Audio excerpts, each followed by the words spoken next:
corps peut entrer.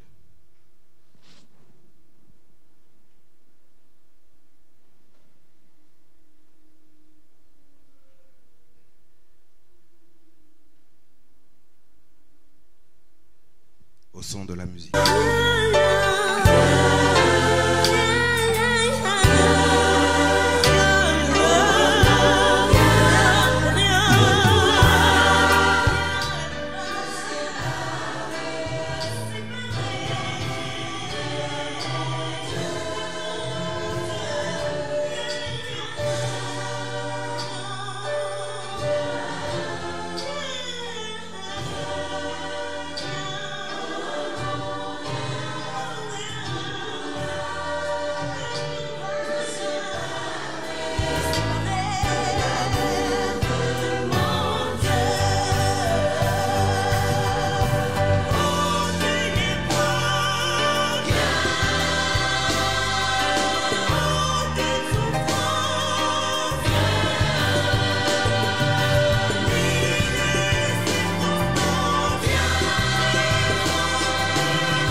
Voilà, nous pouvons nous asseoir. Encore une fois, bienvenue à la Nouvelle Jérusalem. J'espère que bientôt je pourrai vous revoir dans de meilleures circonstances, dans de meilleures conditions. Et je salue aussi toute la famille, les amis, l'Église qui n'est pas ici en ces lieux et qui regarde ce programme de loin. Nous avons l'obligation d'être exemplaires dans cette ville, la Nouvelle Jérusalem de Bruxelles, et à tous les flashs tournés vers elle. Et je n'aimerais pas, par une imprudence ou par un excès d'émotion, bloquer les portes pour d'autres églises, parce que nous attendons toujours que nos églises puissent s'ouvrir pour que nous puissions tenir normalement nos cultes. Alors nous avons l'honneur d'avoir, pour conduire cette cérémonie, le pasteur Edmond Malonda. Le pasteur Edmond Malonda, c'est le directeur de notre faculté de formation théologique. Il est également pasteur à notre église La Nouvelle Jérusalem de Braine-le-Comte, et il est également en charge de la formation de nos pasteurs et dirigeant l'équipe qui coordonne les différents tests, les différentes évaluations pour les pasteurs.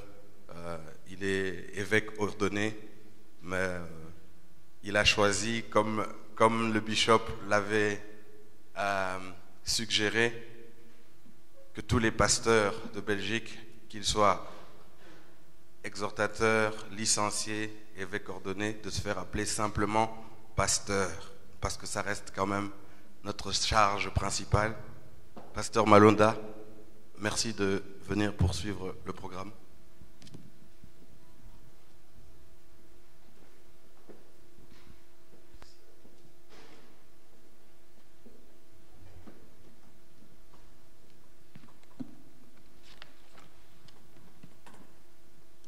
Prions.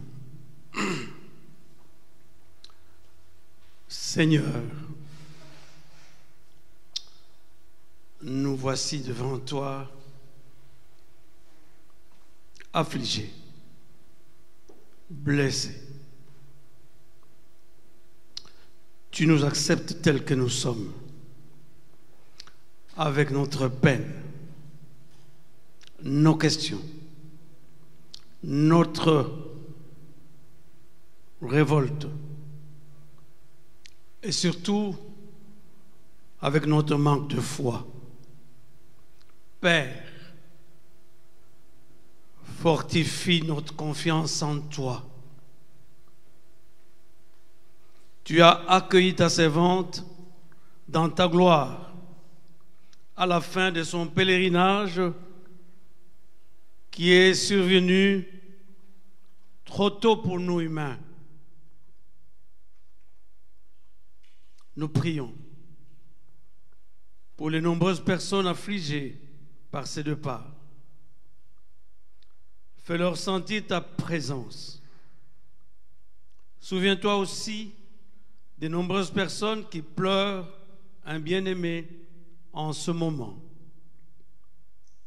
De même que ceux qui souffrent de la disparition d'un être cher. Donne à ceux qui ont aimé la sœur Titi de garder son souvenir vivant et que son témoignage les aide à demeurer unis et à mettre leur confiance en toi. Mets en nous, Seigneur, ta paix qui surpasse toute compréhension. À ton nom seul soit la gloire dans tous les siècles. Amen.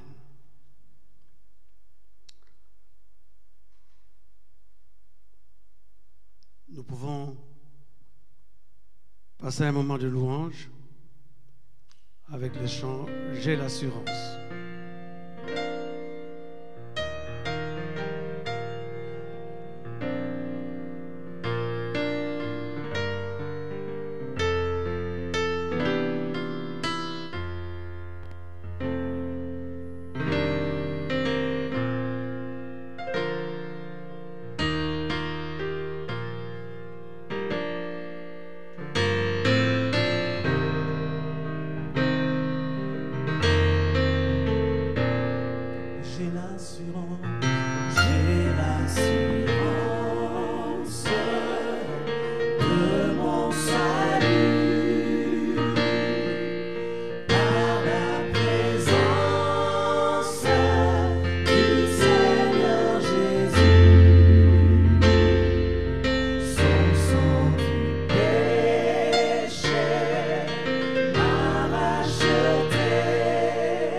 avant que nous puissions écouter le premier témoignage, j'aimerais qu'on garde un petit moment de silence parce que ces chants, je pense que je ne me trompe pas, ces chants, Maman Titi, Katiti l'a chanté avec tout son cœur. Ces chants représentaient son expérience, sa marche avec le Seigneur. Gardons un petit moment de silence avant que j'invite Docteur Prudence. Gardons un moment de silence.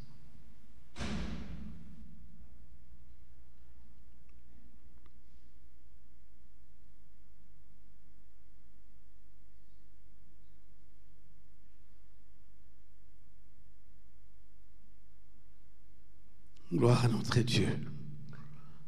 J'invite la sœur Docteur Prudence de s'avancer pour la première intervention.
On formait un trio.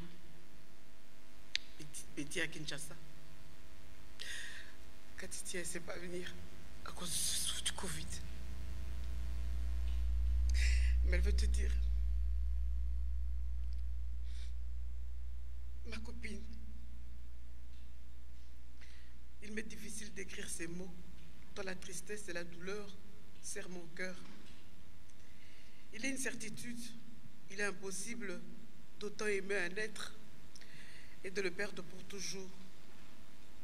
Mon émotion est grande à l'heure de te dire au revoir.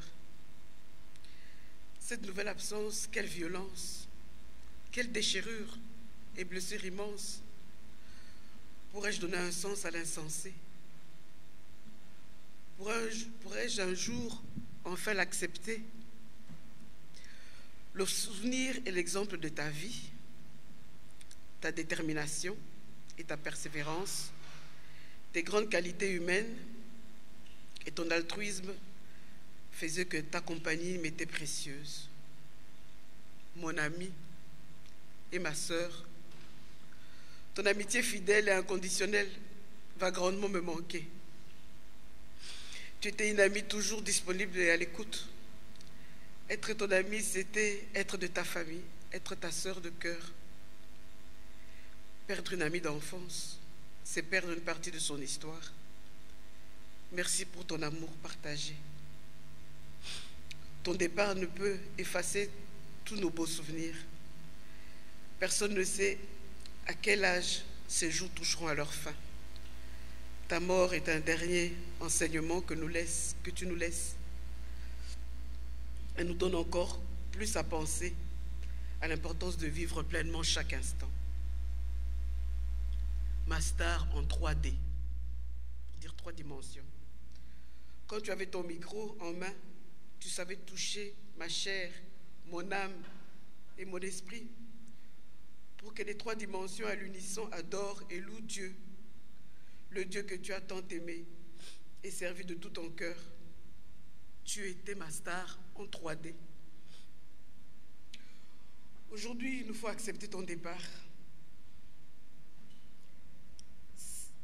Cette possible et lente acceptation va dépendre de chacun de nous, de notre passé, de notre histoire, de ce que nous sommes capables de comprendre de ton départ inattendu. Guy, Martin, Aïcha et Guy, quand une maman monte au ciel, ses enfants l'accompagnent avec leur amour éternel. En vérité, votre mère ne mourra jamais. Elle vit dans vos cœurs et dans le cœur de ceux qu'elle a aimés, ses enfants, son mari et toute sa famille. Ma Katiti, ma Titi, ce qui me reste de plus précieux est l'espérance de te rejoindre un jour dans l'éternité. Nos larmes, nos pleurs sont des mots d'amour envoyés aux cieux afin de couvrir ton cœur de bonheur dans ta dernière demeure. Ton ami, qui ne t'oublie pas, Betty Chamala.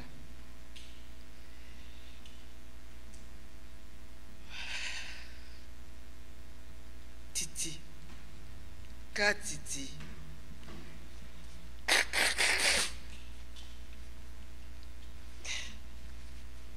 J'ai du mal à croire que ce soit moi qui te dise au revoir, alors que j'ai été toujours convaincue que c'est moi qui te précéderais sur ce chemin de l'au-delà. Dès que je te disais, je vais aller au ciel adorer Dieu, tu comprenais tout de suite mes états d'âme. Sans que j'ai besoin de parler, d'expliquer.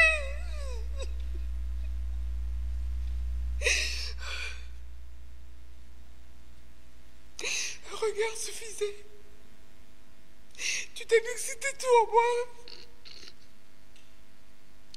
Tu me soignais. Tu étais mon docteur. Me frictionnais avec le Vicks. Quand j'étais grippée, me concoctais des potions. Tu mettais l'onction pour me guérir. Tu étais ma psy. Mais ma sonde était douce, mais le cœur chevelu. Et apaisait mon visage avec des masques de concombre. Tes remèdes étaient tellement efficaces parce qu'ils étaient remplis d'onction et de tendresse. Ils ne pouvaient être qu'efficaces. Mon cœur languissait d'être le dimanche, après une semaine stressante et harassante. Quand j'entendais le son de ta voix chanter au bas des escaliers, je sentais mon cœur revivre. Je me sentais régénérée, rien qu'au son de ta voix, rien qu'au son de ta louange. Tu avais une façon unique de me faire vibrer et m'emporter dans l'adoration.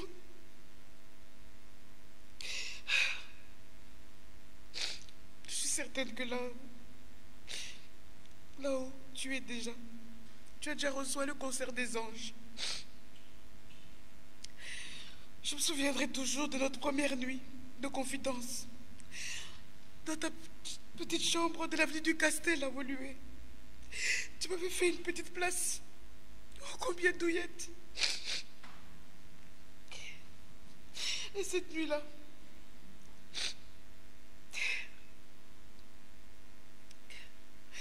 ce fut le début d'une amitié, de longues veillées, de séries de veillées, de partage, de prières, d'échanges, pleines de tendresse, d'empathie, de générosité. Le début d'une amitié sincère et vraie, qui n'est pas comme les amitiés de Bruxelles, comme on devait bien le dire en riant, pas comme les amitiés de Bruxelles, mais une amitié qui résiste à l'usure du temps et de l'espace. Une amitié qui résiste à l'usure du quotidien et des circonstances difficiles de la vie. Une amitié qui n'avait plus besoin de mots, mais qui savait et qui se vivait dans la profondeur du regard et se nourrissait d'une étreinte chaleureuse et douce. Oh, tes mains si douces. Mais une amitié plus forte que la mort. Parce que par ton départ, la petite parcelle de peur qui logeait encore dans mon inconscient s'est totalement dissipée. Une amitié éternelle. Je ne veux pas te dire adieu, mais au revoir, car j'ai l'assurance que nous nous reverrons, certainement, pour ne plus jamais se quitter. Plus jamais se quitter. Oui, au revoir Titi.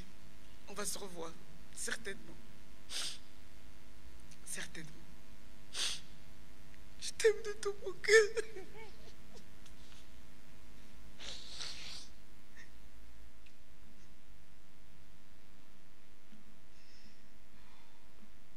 Que la gloire soit à notre Dieu, lui qui est la source de tout amour, lui qui est la source de toute amitié, lui sur qui se fonde toute amitié inconditionnelle, toute amitié plus forte que la mort. Que notre Dieu soit loué. J'invite. Merci. Merci parce que tu es déjà là. Bonjour à tous.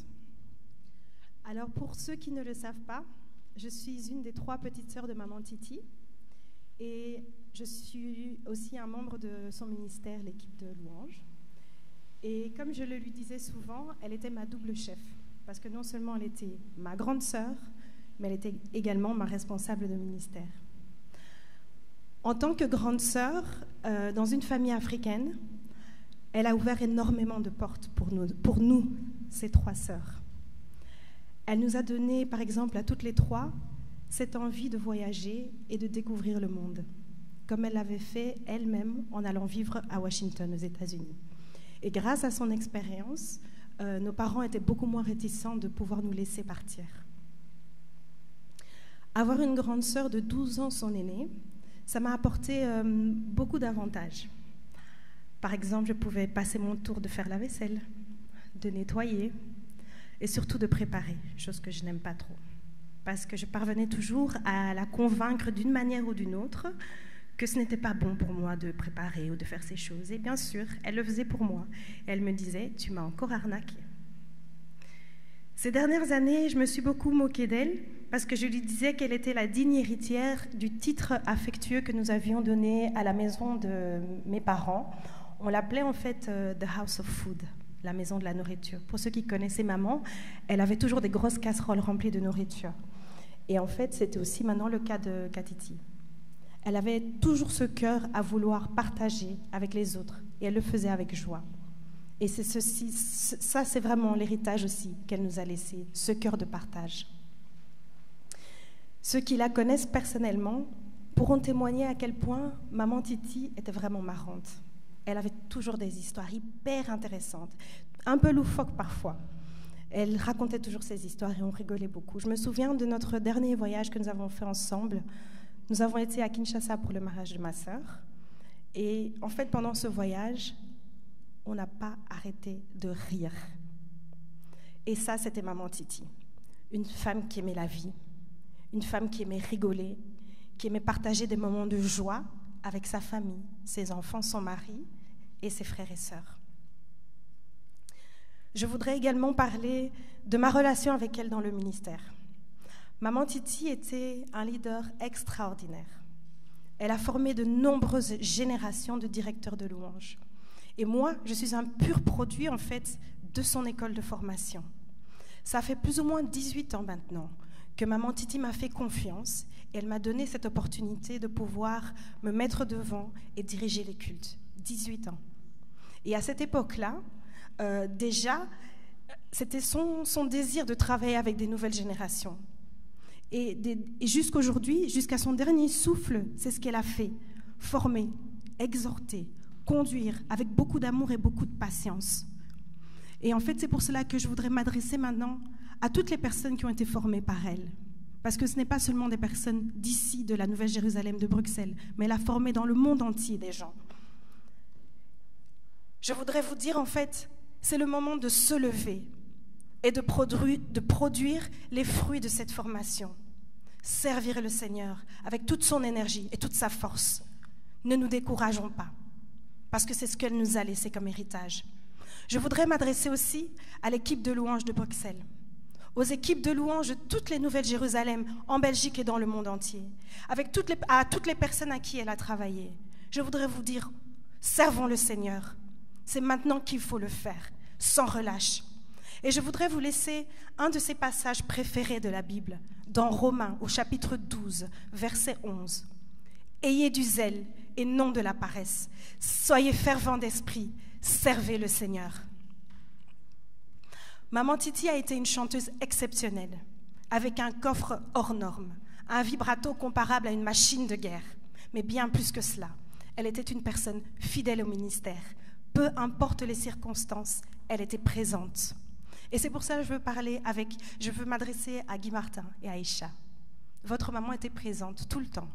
Elle vous a amené servir le Seigneur partout où elle allait. Et c'est ce qu'elle vous a laissé comme héritage. Servez le Seigneur. Moi, je suis là.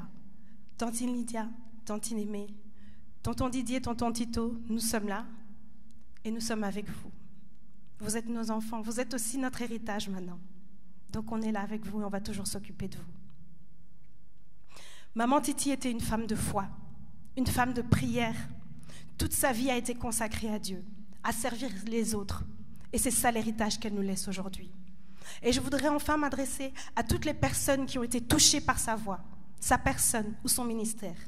Je voudrais vous dire que Maman Titi nous a laissé bien plus que des moments de joie, de rire, de partage. Elle nous a laissé son exemple, son zèle pour servir Dieu, son amour véritable pour Jésus. Et cela, rien ne pourra nous le retirer.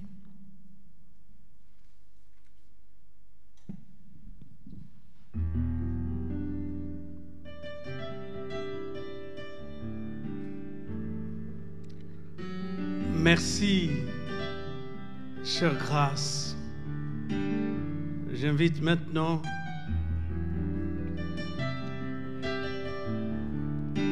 la chorale pour un moment de louange et d'adoration. I stand amazed in your presence. There is nothing you cannot do. Oh, I stand amazed in your presence. There is joy, peace, and hope.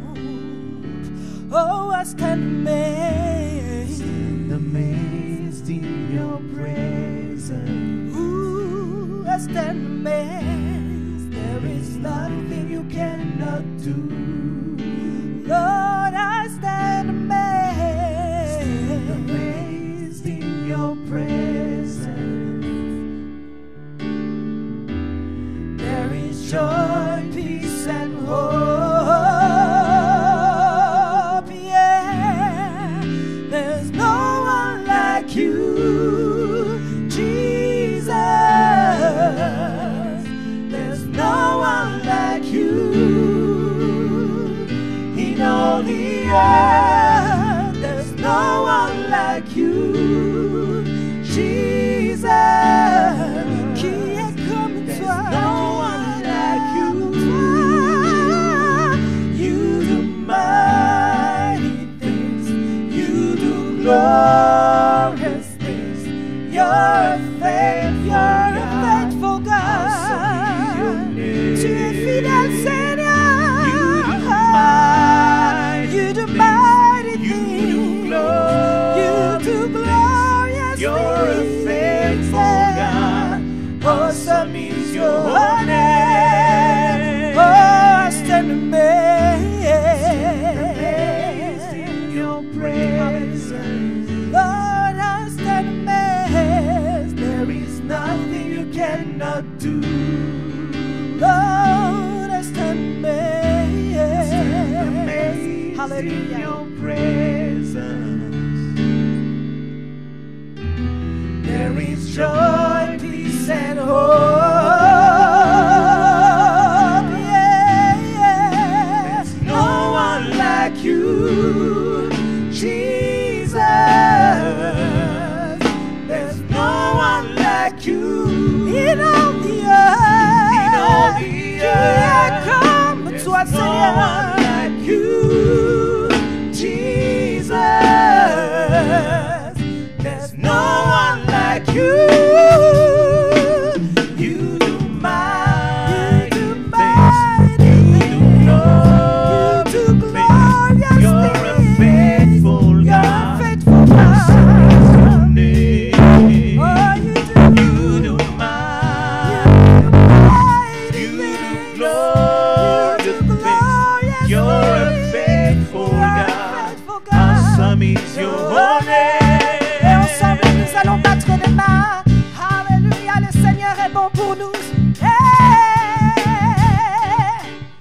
nous allons chanter.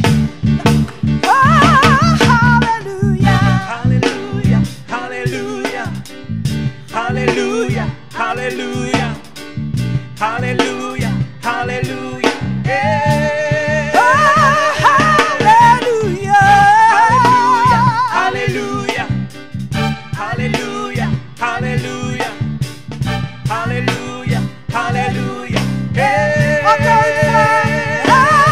Alléluia. Il est bon pour moi. Même si ça fait mal, même si je ne comprends pas, je le louerai.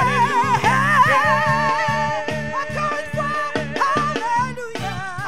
Je lève ma voix vers toi, Seigneur. Toi, le rocher de mon salut. Je te loue.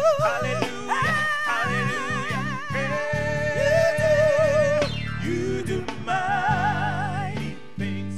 You do glorious things.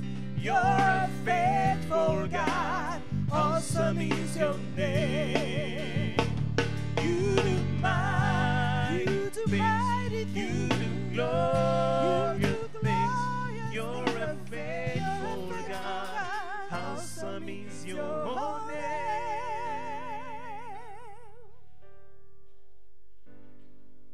Amen. Veuillez vous asseoir.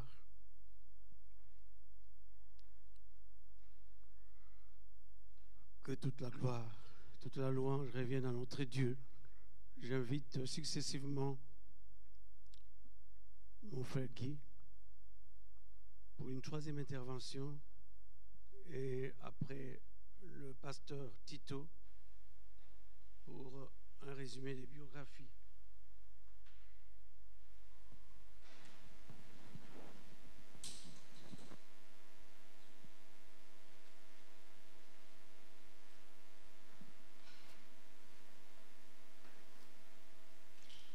Bonjour à tous.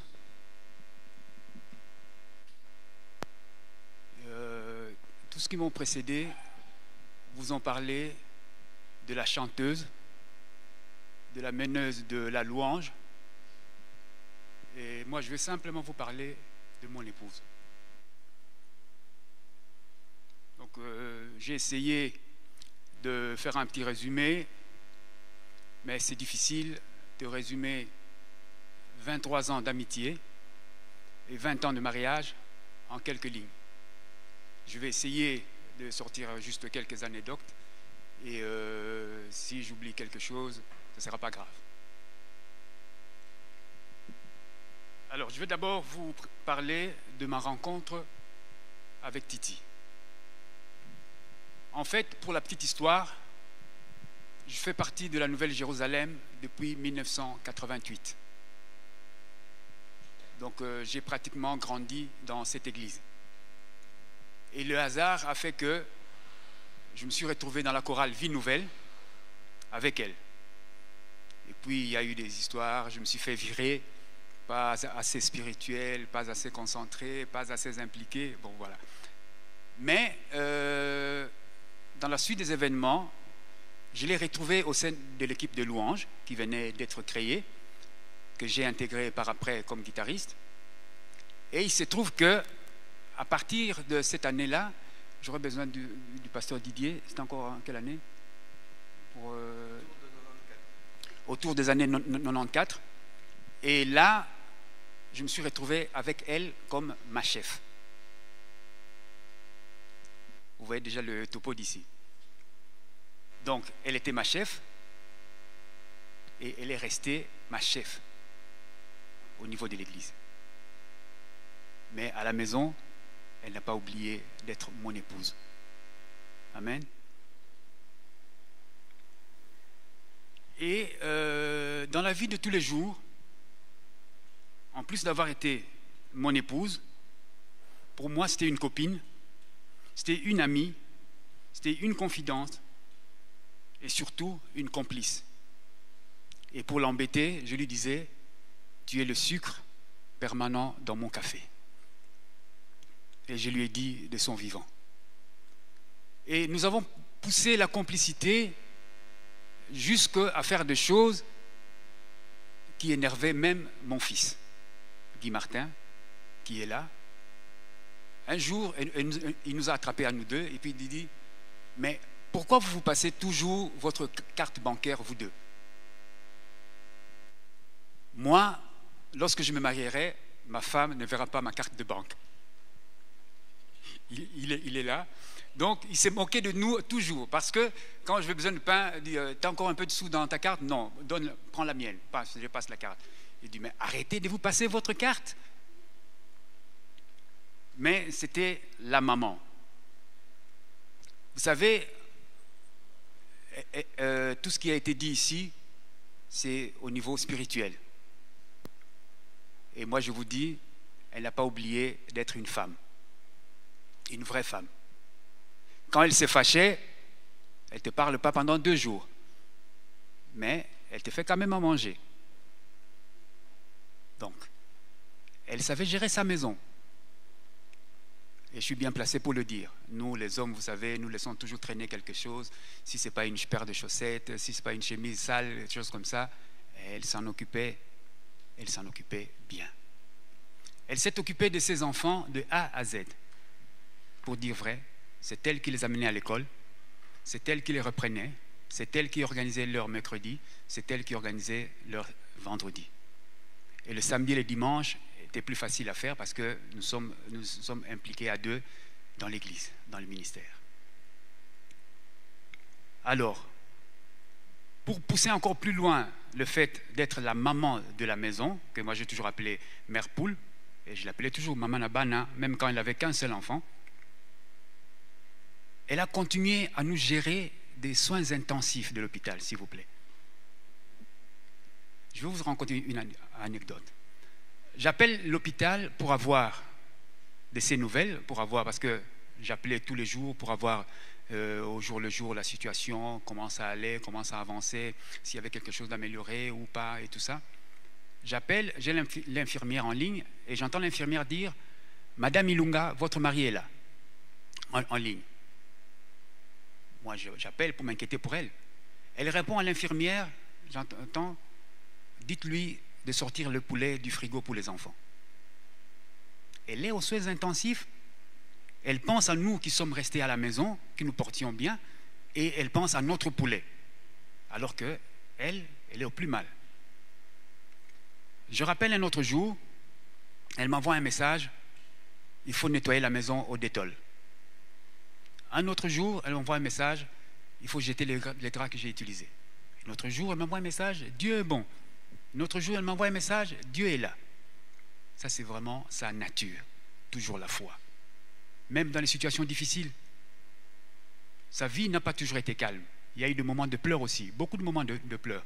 Mais elle avait une capacité de consoler même ceux qui pleuraient, alors qu'elle-même, intérieurement, elle pleurait aussi. Elle a eu cette capacité-là.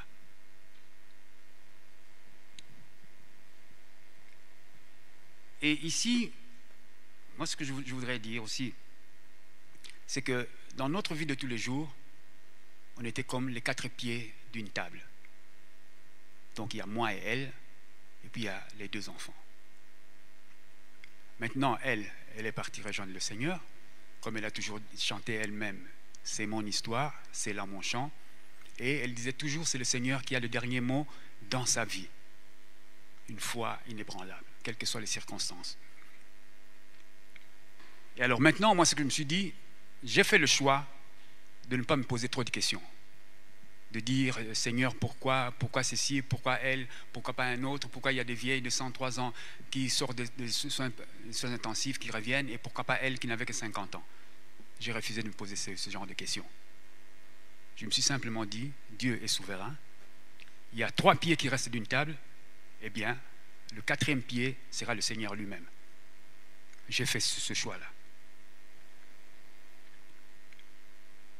Et un de ses grands souhaits a été de servir le Seigneur avec ses enfants.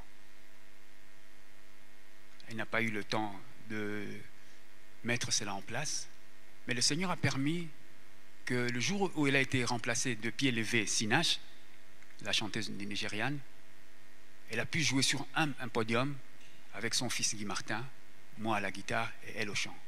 Ça, c'était un haut fait pour elle et elle en a été très contente. Et je pense que c'est un grand souvenir pour elle et surtout pour nous. Ici, c'est qu'il y a aussi, je dis, si on doit parler de complicité entre moi et elle, quelque part, nous avons poussé la complicité au niveau même que le jour où elle est décédée, le 3 mai, j'ai été là. Quand elle partait, c'est moi qui lui tenais la main. Donc elle est pratiquement décédée dans mes mains. Elle a rendu l'âme au Seigneur et c'est moi qui lui ai fermé les yeux. Je ne saurais pas vous dire où est-ce que j'ai trouvé cette force-là, mais je suis fier de l'avoir fait. Et je vous remercie d'avoir été là pour elle. Merci.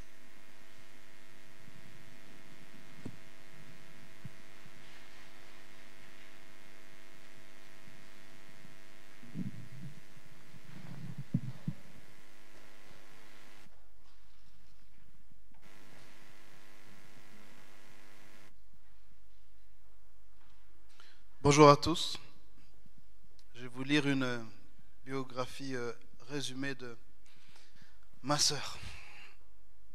Titi, née Micheline Ilunga Mpanga Muchebele Makutu, est née le 13 septembre 1969 à Kamina 2, dans le Katanga, en République démocratique du Congo. Kamina 2 est le chef-lieu de la province du Olomami depuis la subdivision du Katanga en 2015. La langue principale qui y est parlée est le Kiluba, que Kakatiti, comme ses frères l'appelaient, parlait couramment. Elle est la fille du couple pastoral Muchebele, feu l'évêque Martin Muchebele Lukanda et feu le pasteur Ngoy Ilunga Kibonda. L'aînée d'une fratrie de 6 enfants, elle vient au monde avant Didier, Lydia, Grace, Tito et Aimé, qui sont ici présents. Elle est la petite fille du pasteur Samuel Ngoy Wakiulu et de Meleshin Kulu Wampanga, qui vont jouer un rôle très important dans sa petite enfance. Après Kamina 2, elle poursuit sa scolarité à Lubumbashi, au lycée Tuendeleye, et quand la famille se déplace à Kinshasa, elle y fait une partie de ses études secondaires au lycée polytechnique de Kinshasa, appelé l'IPOC, où elle s'est liée d'amitié entre autres avec Aimé Louhaï et Nyota Kabungulu. Elle termine ses secondaires en Belgique à l'Athénée royal de Woluwe-Saint-Lambert. En Belgique, elle s'implique activement dans l'église dans laquelle son papa est pasteur, et le premier ministère qu'elle intègre, c'est la chorale Vie Nouvelle, dans laquelle elle chantera depuis la fin des années 80 jusqu'au début des années 90, aux côtés de plusieurs anciens de la Nouvelle-Jérusalem, tels que Babette Makabou. C'est à l'issue de son voyage comme fille au père aux États-Unis d'Amérique, à Washington, au début des années 90, que sa vie va prendre un nouveau tournant. Sa foi, son caractère et sa façon de voir les choses et de vivre sa foi vont littéralement être transformés. À son retour des États-Unis, elle intègre l'équipe de louanges. Aux alentours de 1994, elle fait partie du premier comité de l'équipe de louanges. Comité qui dirige de manière conjointe le ministère et qui compte en son sein, entre autres, Françoise Imoy, avec laquelle elles sont en charge du suivi des chanteuses, Serge Kiavila, en charge des chanteurs, et de son petit frère Didier Muchebele, co-directeur technique en charge des musiciens. À cette même époque, elle fait partie du nouveau comité de la jeunesse composé de 12 jeunes qui vont pendant plusieurs années diriger conjointement le département de la jeunesse de l'Église. Parmi les membres de ce comité, nous avons entre autres le frère Olivier Alingindu et Betty Chamala, avec lesquels elle est amie depuis plusieurs décennies. Dans l'exercice de son ministère, elle va se lier d'amitié avec Guy Makutu Lopez, guitariste de l'Église depuis les années 80, et son collègue dans le ministère de la louange. Le 2 octobre 1999, ils s'unissent pour la vie. Leurs parrains pour ce jour mémorable et pour la suite seront papa et maman pasteur Moké. Et de leur union naissent les 2 merveilleux enfants, Guy Martin en 2000, et après une longue attente et une intervention miraculeuse du Seigneur, Aisha Mpanga, en 2011. Concernant l'équipe de louange, après quelques années de direction conjointe en comité, le bishop Martin Lukanda Muchebele lui confie la responsabilité de l'équipe de louange de Bruxelles et pour la seconder, son mari Guy Makutu Lopez. En 2003, le bishop consacre son frère Didier comme pasteur et directeur local et national de la musique. Didier et maman Titi vont travailler ensemble en tandem et son petit frère lui confie la direction nationale de l'équipe de louange. Sa vie entière va être consacrée à l'Église et professionnellement, elle va travailler fidèlement aux côtés de son papa comme secrétaire de l'Église de Bruxelles durant environ 25 ans. Son bureau de secrétaire, c'était aussi, je pense, un de ces locaux de cette église où beaucoup de gens allaient se confier. C'était presque un local de psychologue. Chaque fois que vous passez là-bas la journée, le soir, avant les cultes, toujours quelqu'un trouve couché sur son fauteuil en train de lui confier ses problèmes. Elle écoutait tout le monde. Il y avait même un frère qui quittait son asile psychiatrique, jusqu'à aujourd'hui, il quittait son asile psychiatrique, il venait là, il s'asseyait. Il lui racontait toutes ses folies, elle était là, elle écoutait. Et puis, tu n'as pas 5 euros, allez, elle lui donne 5 euros, allez, bonne journée. Et puis il partait. C'était plus qu'une secrétaire. Katiti, ou encore Maman Titi, ou encore Tantine Katiti, a été une fille, une épouse, une mère, une sœur, une belle-sœur, une Tantine Katiti de 10 neveux et nièces, une marraine, une filleule, une mentor, une amie pour beaucoup de personnes durant 5 décennies. Ce que nous devons retenir d'elle, c'est que depuis sa jeunesse, particulièrement dans l'exercice de son ministère de louange, et ce jusqu'à son dernier souffle, elle a servi le Seigneur avec zèle, avec tout son cœur et toute son énergie. Et c'est ce modèle qu'elle a transmis à plusieurs générations dans l'église de Bruxelles, en Belgique et même au-delà. Nous nous rappellerons encore très longtemps de cette servante de Dieu, mettant tout son cœur et toutes ses émotions au service de son roi. Nous n'oublierons jamais cette femme avec sa voix mezzo-soprano puissante, pleine de chaleur, avec un timbre et un vibrato unique et reconnaissable parmi toutes les voix, et avec un rire, un sourire, un cœur, des mains pleines d'amour.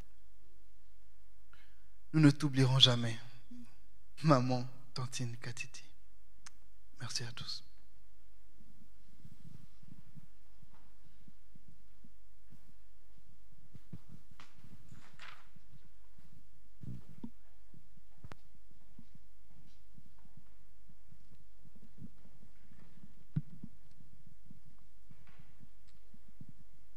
Merci, pasteur.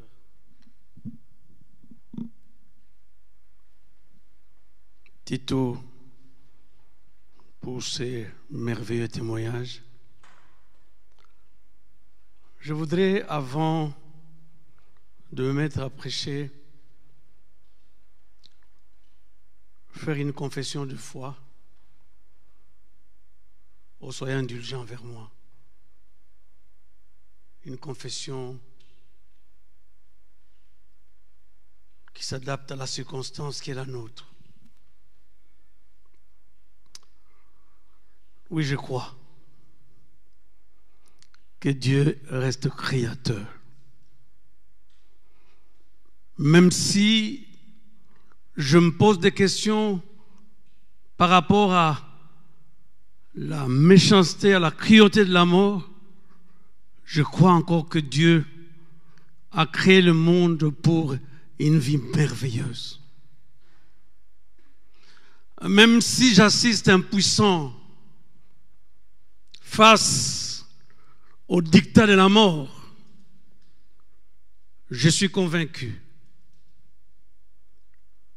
que Christ est le Fils de Dieu et que par lui, la victoire sur la mort, la victoire sur le péché a été acquise une fois pour toutes et qu'à cause de lui, ayant l'espérance de gloire en lui, je sais qu'un jour je dirai, ô mort, où est ta victoire? Même si l'Église semble fragile, mais je sais qu'elle est au bénéfice de la puissance du Saint-Esprit. Même si l'Église semble triste, je suis sûr que l'Église est au bénéfice de la consolation profonde dont le Paraclet est capable. C'est pourquoi je crois au Saint-Esprit. Mais je crois encore au Saint-Esprit parce que je sais que même si la mort ne me permet pas de voir l'issue au-delà, je goûte par les arts de l'esprit, par les acomptes de l'esprit, je goûte à la vie éternelle. Cette vie qui n'est pas charnelle et corporelle. Oui, je crois encore que la résurrection est assurée parce que les prémices ont été données. Je crois à la résurrection des morts et je crois à la vie éternelle. Amen.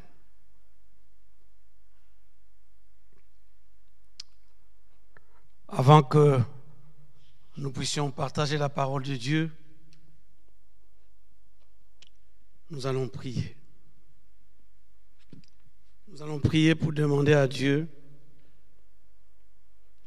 la grâce de nous utiliser vase d'argile.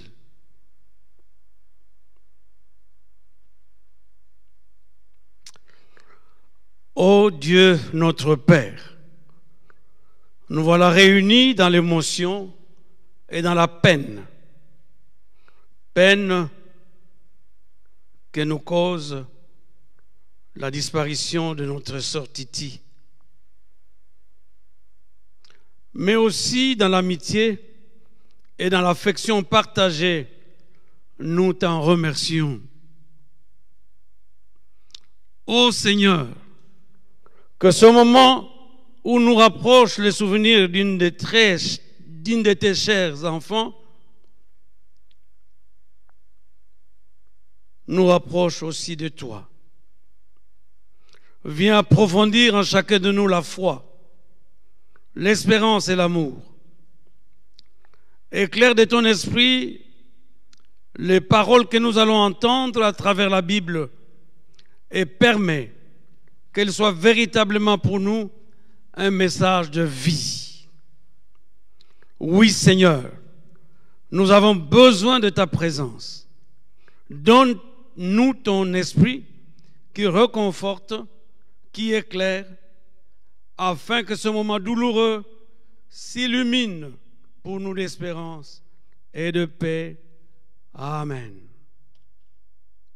Amen.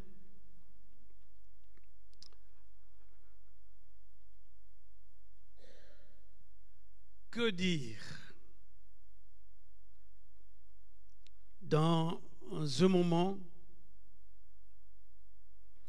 où les malheurs se succèdent en un temps aussi court? Que dire qu'en soi-même on est bouleversé, qu'en soi-même on croit dépasser, transcender, mais hélas, hélas, hélas, nous sommes faits de chair, dans son corps on a subi les contre-coups. Que dire?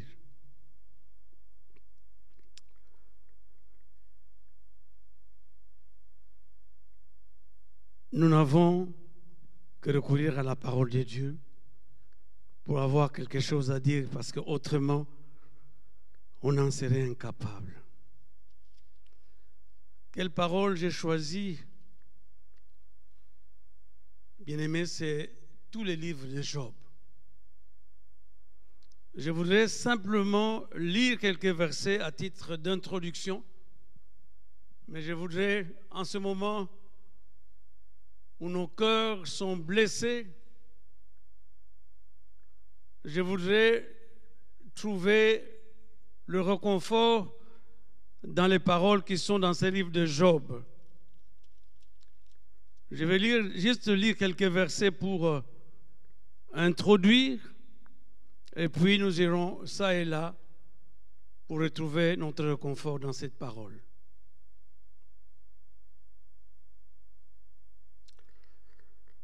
Je lis dans le livre de Job au chapitre 1er, du verset 6 au verset 8. Or, les fils de Dieu vinrent un jour se présenter devant l'Éternel, et Satan vint aussi au milieu d'eux. L'Éternel dit à Satan, « D'où viens-tu » Et Satan répondit à l'Éternel, « De parcourir la terre et de m'y promener. » L'Éternel dit à Satan, « As-tu remarqué mon serviteur Job? Il n'y a personne comme lui sur la terre. C'est un homme intègre, droit, craignant Dieu et se détournant du mal. » Et Satan répondit à l'Éternel, « Est-ce d'une manière désintéressée que Job craint Dieu? »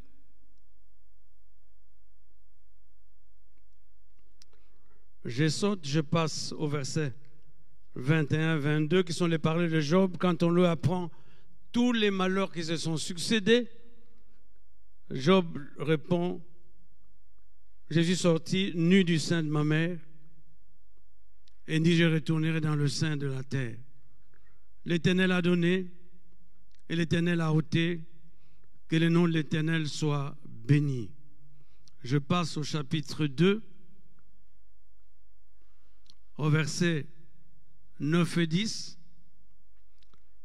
Sa femme lui dit, « Tu demeures ferme dans ton intégrité, maudit Dieu et meurs. » Mais Job lui répondit, « Tu parles comme une femme insensée.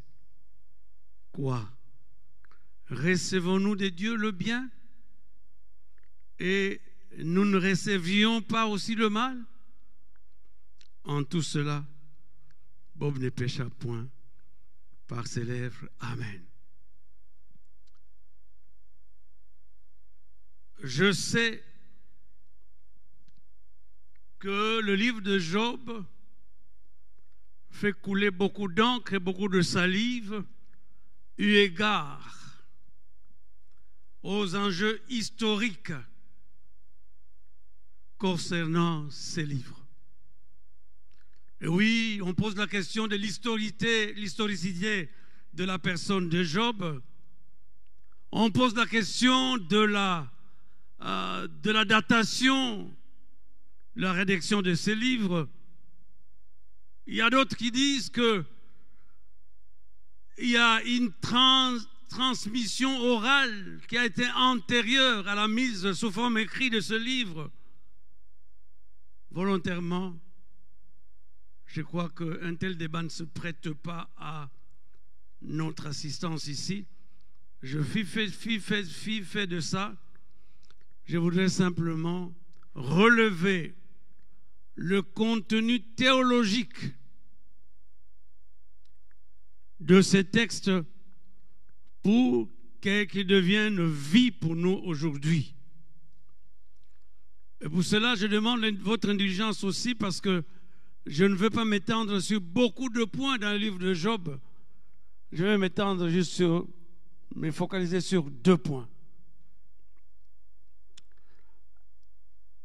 Un premier point vient de son thème central. Le livre de Job parle du mystère de la souffrance humaine. Le livre de Job continue à poser la question du pourquoi, comme a dit notre frère Guy. Il ne veut pas poser des questions du genre pourquoi, c'est vrai, c'est une bonne option. Mais c'est une question que les hommes de tout temps se posent. Et surtout la question du pourquoi de la souffrance qui frappe le juste. Alors, dans tous ces livres, il y a cette question sous-jacente. est-ce que le juste peut être en proie à la souffrance? Dieu n'y répond pas de façon explicite. Dieu n'est pas obligé souvent de répondre au pourquoi de notre souffrance, de nos épreuves. Il n'a pas répondu à Job. Mais il y a des amis de Job qui viennent lui dire qu'il y a une relation de cause à effet entre sa souffrance et l'état de péché. Les amis disent, avec tous les arguments, que Job ne peut pas souffrir s'il n'avait pas péché, s'il n'avait pas désobéi à Dieu. Job plaide non coupable. Il dit, je n'y suis pour rien.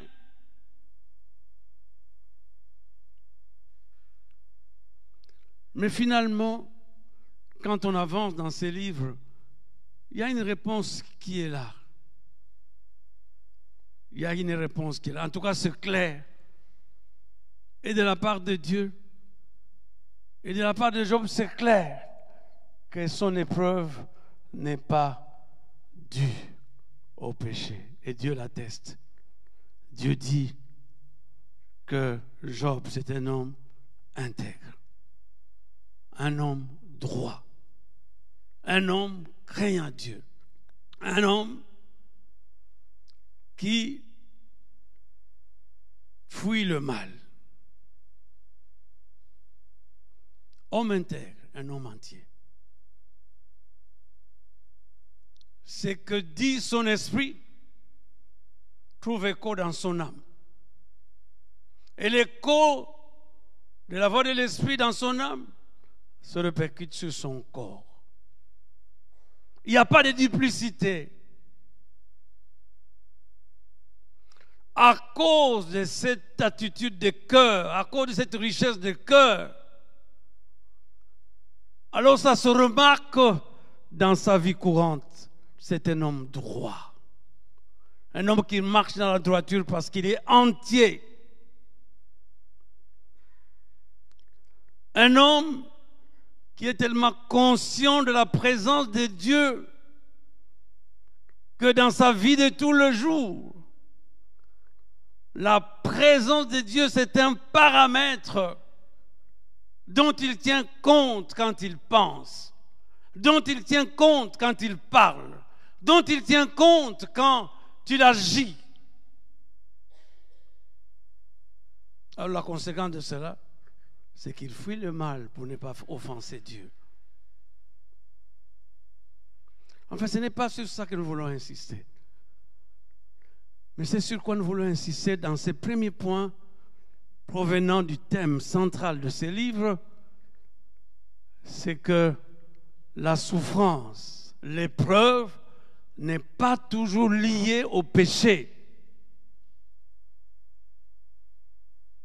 L'épreuve n'est pas toujours liée au péché. Dans le cas d'espèce, Dieu a permis l'épreuve de Job pour attester dans le monde invisible qu'on peut avoir des hommes qui sont tellement proches de Dieu, qui reçoivent de l'amour agapé dont seul Dieu est capable de la part de Dieu, qu'en retour, ils peuvent aimer Dieu sans condition, sans intérêt. Dieu veut dire au monde invisible qu'une personne comme Job incarne l'homme attaché à Dieu, l'homme intime à Dieu, que de la communion qu'il a avec Dieu, il le puise dans le réservoir d'amour agapé, de telle sorte qu'en retour, ayant été aimé par Dieu sans condition, lui aussi, ressemblant à Dieu, peut commencer à aimer Dieu en dépit des circonstances. L'amour malgré. Et oui, il est possible que pendant qu'on ne sait pas expliquer le pourquoi et le comment. Que l'homme qui est enraciné dans une intimité profonde avec Dieu puisse ne pas tenir compte des circonstances, puisse aimer Dieu malgré les circonstances qui l'entourent. Mais je voudrais aussi profiter de cela pour dire qu'ailleurs dans la parole de Dieu, sans que nous puissions nous promener partout, Dieu donne d'autres raisons pour lesquelles il peut permettre qu'on soit éprouvé. Oh, merci, pasteur Didier. Parce que l'une des raisons pour lesquelles Dieu peut permettre que la souffrance nous atteigne, pasteur Didier, c'est l'école de la patience. Amen. C'est l'école de la patience. Dieu voudrait qu'au travers de l'épreuve, nous puissions être l'objet de l'œuvre de la patience, de telle sorte que la patience achève parfaitement son œuvre en notre homme intérieur, de telle sorte que nous devenions parfaits, nous devenions accomplis. C'est la marche sur le chemin de la maturité, aujourd'hui de la maturation. L'école de la patience. C'est Jacques qui nous le dit. Il faut que la patience accomplisse parfaitement son œuvre. Bien-aimés dans le Seigneur, ne nous culpabilisons pas. Ne perdons pas notre temps à écouter les commérages des audacieux. Avançons sur le chemin de la maturation. Mais Dieu dit encore, au travers de Pierre, il faut que l'épreuve de votre foi, vous en avez besoin. L'épreuve de votre foi, alors que l'or aussi est éprouvé par le feu, votre foi doit être éprouvée. Parce que c'est seulement à ce prix-là qu'au jour du retour du Seigneur, il y aura louange et gloire. Mais ça commence déjà ici. Quand dans l'épreuve, l'Esprit de Dieu agit en nous, l'Esprit de Dieu fait de nous des hommes matures, des femmes matures, la louange monte vers Dieu. Oh, je voudrais dire merci au Seigneur pour la force que les enfants Moutchébélé dégagent. En ce moment où d'aucuns croiraient qu'ils devaient être totalement abattus, non. Dans le Seigneur, il puise la force qui donne déjà maintenant gloire au Seigneur, louant aux gloires à Dieu. Tous les vendredis, je vous suis. Et je suis sûr que beaucoup de gens à travers le monde admirent ce courage, admirent cette énergie que vous dégagez, mais dont le secret est seulement Dieu. Oui, Paul a compris à ses dépens, avec les chardes qu'il avait dans la peau, dans sa chair. Il a prié 3 fois pour que Dieu l'enlève. Dieu lui dit non, arrête tes prières. Et Paul comprend, c'est pour que l'orgueil, qui est la gangrène de la vie chrétienne, la gangrène de la sanctification, ne vienne pourrir sa vie spirituelle. C'est pour qu'il reste humble. Parfois Dieu permet que nous soyons secoués afin que nous soyons humbles. Donc je voulais dire que il y a aussi d'autres raisons que Dieu peut avoir pour permettre que la souffrance nous arrive. Mais je voudrais profiter de l'occasion aussi pour dire à ceux qui croient que la vie chrétienne, c'est seulement une vie de victoire. Oh oui, c'est vrai, qui nous a donné le pouvoir de marcher sur le serpent, sur le scorpion et sur toute la puissance de l'ennemi, et rien ne pourra nous... C'est vrai que nous allons expérimenter cela. Mais c'est aussi vrai que la victoire et le triomphalisme, c'est aussi dans les choses simples. Voir quelqu'un qui est dans l'épreuve, affichant une sérénité en contradiction avec les circonstances dans lesquelles il vit, n'est-ce pas que c'est une force? N'est-ce pas que c'est une victoire? Assister au passage de la mort à la vie d'une personne minée par la souffrance physique, mais rayonnant d'une sérénité dont seul Dieu connaît le secret, c'est aussi une victoire. C'est aussi une victoire. Être à côté de quelqu'un qui est en train de partir, fatigué après quelques jours de coma, qui ouvre les yeux, qui vous regarde pour dire, alors qu'il devait normalement se plaindre, vous dire, oh mon fils, Dieu est merveilleux. N'est-ce pas aussi que c'est une victoire? Alors c'est pour dire aux chrétiens, en profitant des cas de Job, que Job a une victoire dans l'échec, dans la faiblesse. Il est possible que Dieu maintienne dans la vie chrétienne la dimension de la souffrance.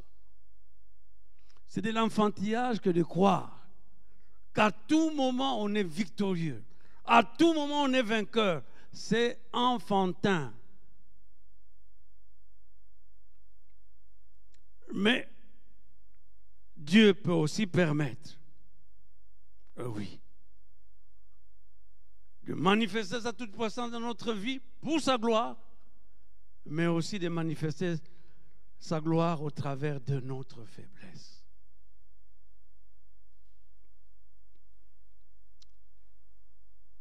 Je voudrais passer au deuxième point. J'aurais dû dire beaucoup de choses, pardonnez-moi. Ne dites pas que le pasteur Malone a oublié ceci, il aurait dû dire ceci. Non, non, non. C'est une question de choix. J'ai choisi un deuxième point. Et ce point m'a particulièrement touché et je voulais vous le partager. Ce qui me touche dans tous les livres, c'est que Dieu rend témoignage de Job. Dieu approuve Job.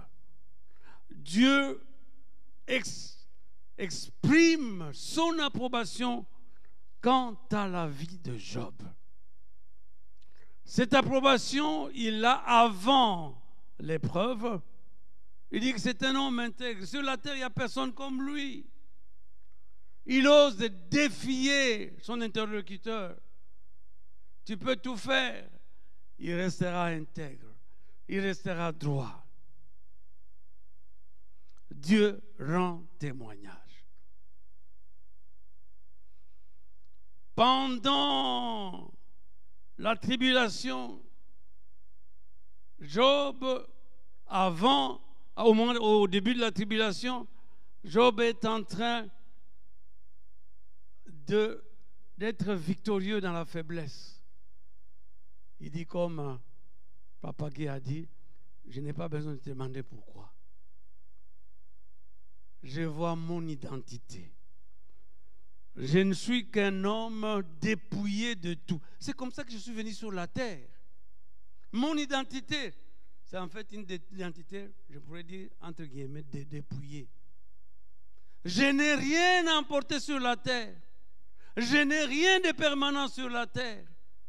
Si par accident, il est arrivé que Dieu me bénisse, c'est par grâce, c'est lui qui a donné. Et quand il reprend, quel procès vais-je intenter contre lui? Mon identité, je ne suis qu'un rien. Je n'ai aucune possession de façon permanente. Je ne suis qu'un gestionnaire de ce que Dieu me donne. Et quand Dieu enlève, qu'est-ce que je peux dire? Celui qui a donné, celui qui a repris, je vais simplement le louer et le glorifier. Et puis il comprend que finalement dans la vie,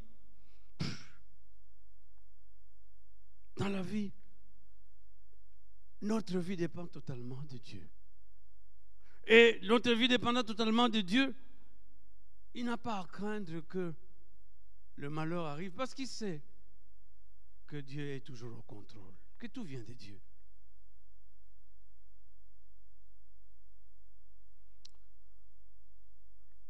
Oui,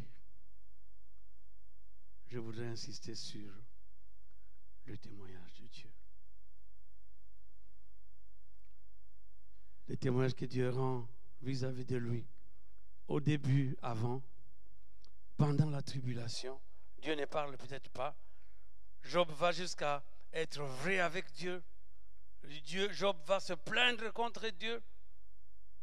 Les amis vont là, tout le temps lui dire qu'il a péché, il n'est pas d'accord, il tient que... Et pendant tout ce temps, Job dit même adresse à Dieu des plaintes qui frisent la révolte. Mais ça n'empêche qu'à la fin, Dieu puisse dire, qui témoigne encore. Vous, les amis de Job, je ne tiens pas compte de votre folie.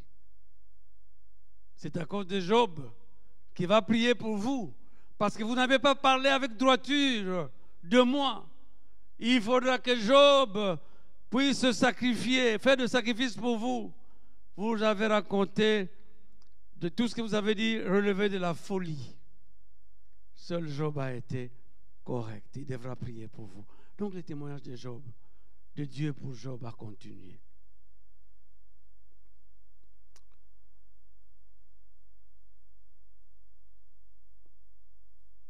Je m'arrête à ces 2 points.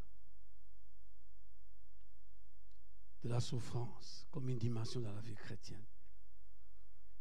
De l'approbation de Dieu qui doit être à notre bénéfice comme ce fut le cas de Job. Qu'est-ce que je veux dire pour clôturer après avoir parcouru ces 2 points? Qu'est-ce que je veux dire à Guy? Mon frère Guy, je ne vais pas prétendre que je te comprends. Ce serait de la prétention. C'est que tu ressens dans ton cœur. J'ai mes forces par compassion, par avec l'aide de Dieu. Mais tout ce que je peux te dire, hein, Guy, c'est que on vient de parler de la servante de Dieu. Tous les témoignages ont relevé cette constance. La servante de Dieu. Et notre sœur Prudence disait que quand elle tenait son micro, elle emballait les gens dans l'adoration. Moi, je vais ajouter que votre complicité était dans le ministère. Elle tenait le micro pour emballer les gens dans l'adoration. Toi, tu tenais la guitare pour emballer les gens dans l'adoration. À 2, ça a été plus riche. À 2, vous en avez retiré beaucoup plus de bénédictions. Mais je voudrais encore ajouter que ce qui doit te consoler, c'est que quand quelqu'un est jeune, qui dit qu'il est serviteur de Dieu, il faut encore attendre qu'il se marie. Parce que le contexte conjugal peut soit favoriser le ministère, soit devenir un obstacle au ministère. Ce qui n'a pas été votre cas. Au contraire, vous avez été un appui pour votre épouse. Vous avez été un appui. Vous avez été un soutien. Vous avez permis à ce que le climat conjugal l'aide à être plus disposé à servir son Seigneur. Et je vous dis qu'une partie de vous-même est dans la présence du Seigneur. Et je vous dis que c'est déjà votre couronne de gloire. Quand le Seigneur vous verra auprès de lui, Maman Titi sera votre couronne de gloire. C'est tout ce que je peux vous dire, mon frère. À Guy Martin, à Aïcha. Oui, notre vocabulaire de vieillard est parfois pas compris par vous, Mais je voudrais simplement me limiter en disant que Titi, votre maman, vous laisse un modèle de consécration, un modèle de zèle dans le ministère. Emboîtez les pas de maman. Parce que Dieu vous a donné une maman merveilleuse. Et Dieu vous demandera beaucoup à vous qui l'a gâté en vous donnant une telle maman. À la famille Mouchepere, qu'est-ce que je peux dire? En l'espace de 8 mois,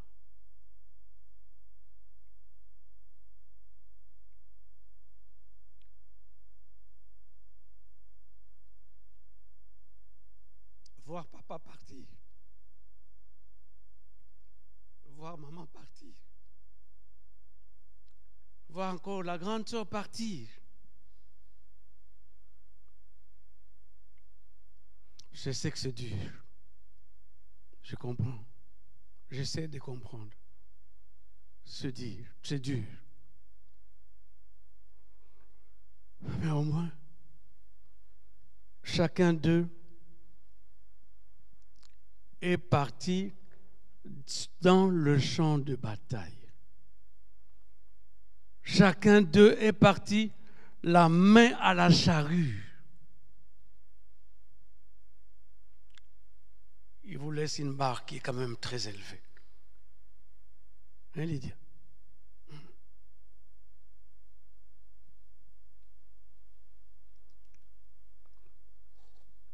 Il vous laisse une barre très élevée. Mais ce qui est sûr, c'est que ils sont des modèles pour vous. Ils sont des références pour vous.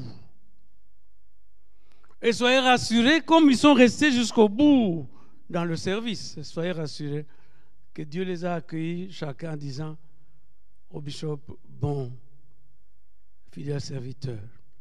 À maman Rosiane, bonne et fidèle servante. À Katiti, bonne et fidèle servante.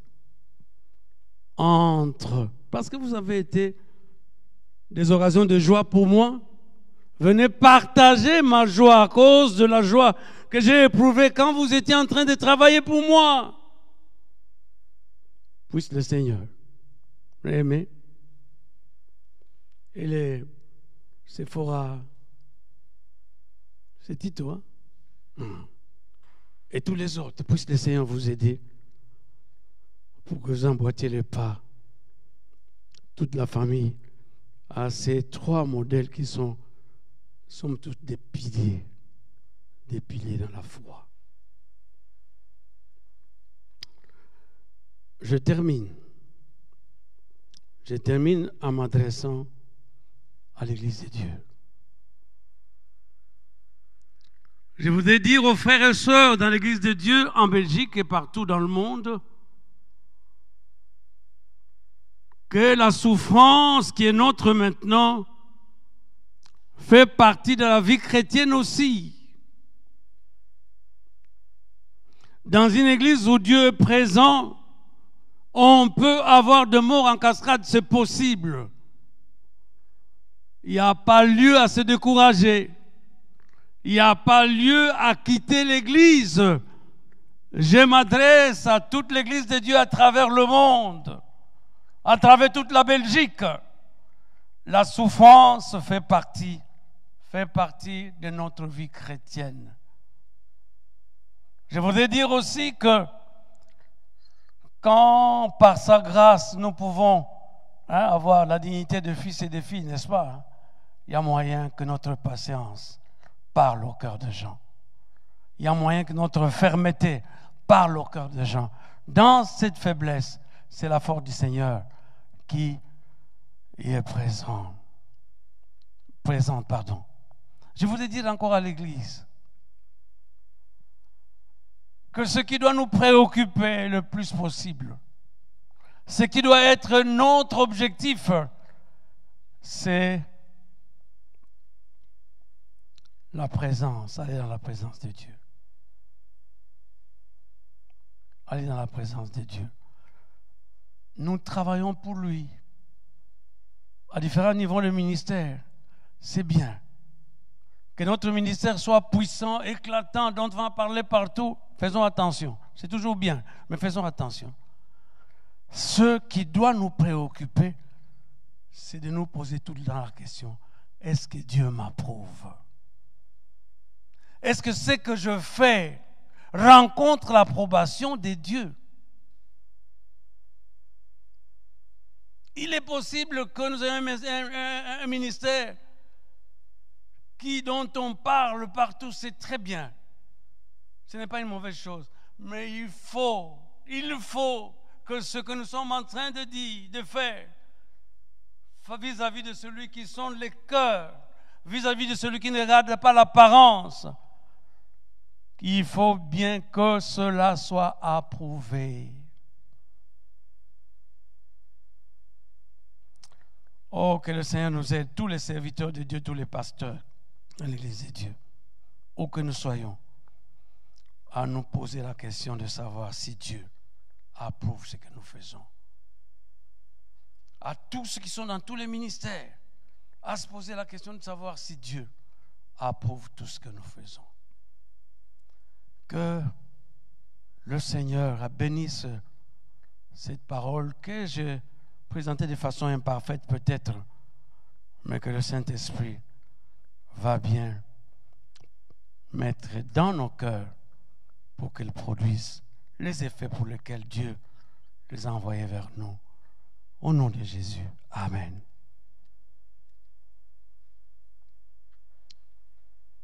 Je vais demander à... C'est la louange, hein?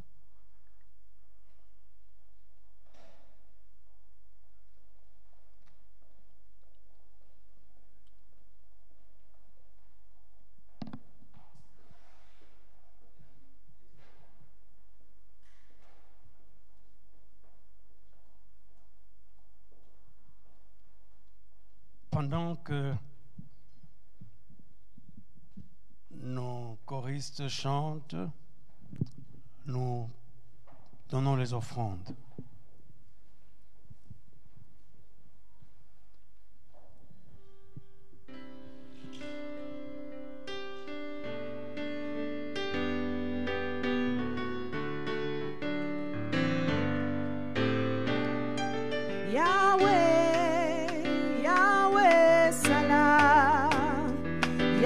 Sala lo lenge na yo sala Yahweh Yahweh Yahweh sala Yahweh sala lo lenge na yo sala Yahweh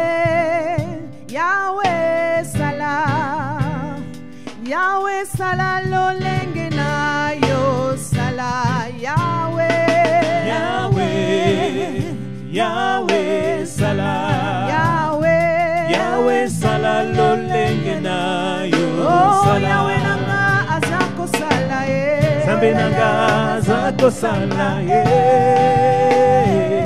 Yahweh yobongi na loku Yahweh nanga aza elonga Zambe nanga aza elonga Yahweh yobongi na loku Yahweh nanga azana nguya Zambe nanga azana nguya Yahweh yobongi na loku posa nanga ezana mona yo Posa nanga ezana mona yo Yahweh yobongi na loku posa nanga ezana yoka yo Posa nanga ezana yoka yo Yahweh yobongi na loku posa nanga ezana simba yo Posa nanga ezana simba yo Yahweh yobongi na loku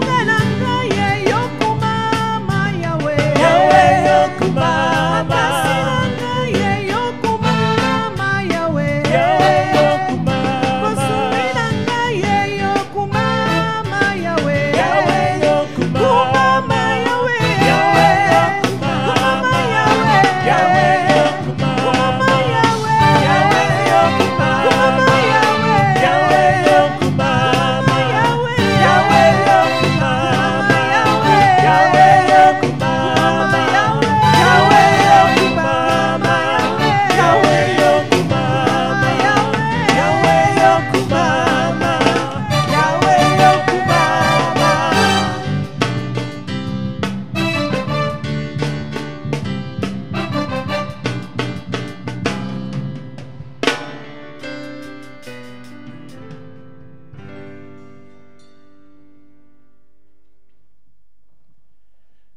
Seigneur Dieu Tout-Puissant, nous nous tenons devant toi en ce moment et nous prions particulièrement pour que tu agrées toutes ces offrandes, que ta faveur et ta grâce, Seigneur Dieu, soient sur chaque personne en ce lieu et sur chaque famille, dans le nom de Jésus-Christ. Amen. Amen. Béni soit Dieu le Père de notre Seigneur Jésus-Christ, qui nous aime et nous console de nos afflictions. Avec cette force et cette consolation qu'il nous donne, nous recevons la mission de nous-mêmes consoler ceux qui se trouvent dans la peine, la détresse ou dans la maladie. Amen. Levons-nous. Notre Père, qui es aux cieux, que ton nom soit sanctifié, que ton règne vienne, que ta volonté soit faite sur la terre comme au ciel. Donne-nous aujourd'hui notre pain de ce jour. Pardonne nos offenses comme nous pardonnons aussi à ceux qui nous ont offensés. Et ne nous soumets pas à la tentation, mais délivre-nous du mal. Car c'est à toi qu'appartiennent le règne, la puissance et la gloire pour le siècle des siècles. Amen. Recevons ensemble la bénédiction de la part du Seigneur avant de nous séparer.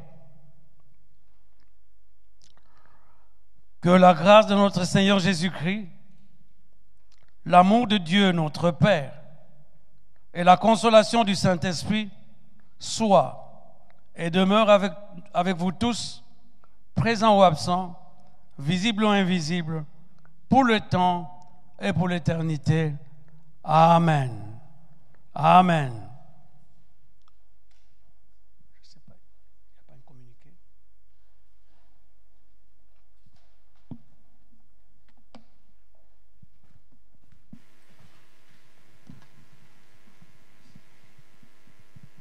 Merci beaucoup, Pasteur Malonda. Voilà, nous sommes arrivés à la fin du service.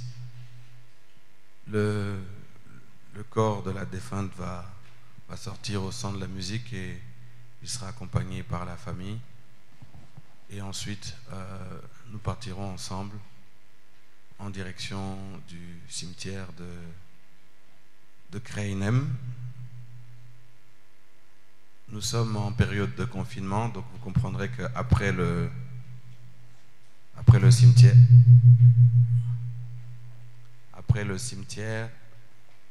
nous nous séparons et nous espérons que dans quelques mois, nous aurons l'occasion de nous revoir avec le reste de la famille qui n'a pas pu être là.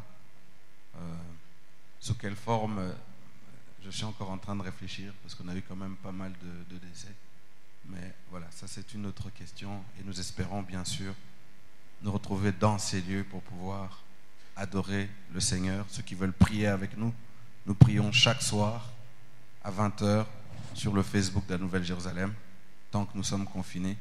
Et alors le dimanche, pour le moment, nous n'avons qu'un seul service sur le YouTube de la Nouvelle-Jérusalem à 11h. Voilà, que le Seigneur vous bénisse.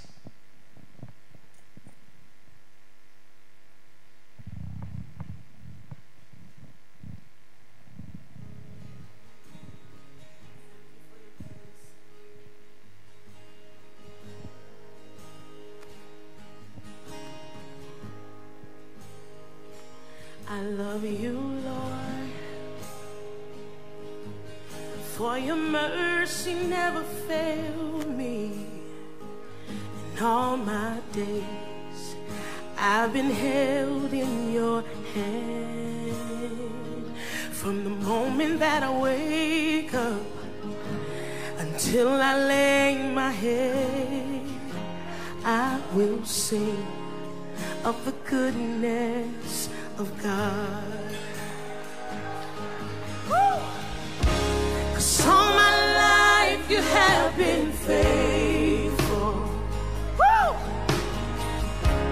And all my life you have been so, so good. With every breath that I am able, oh, I will sing of the good God.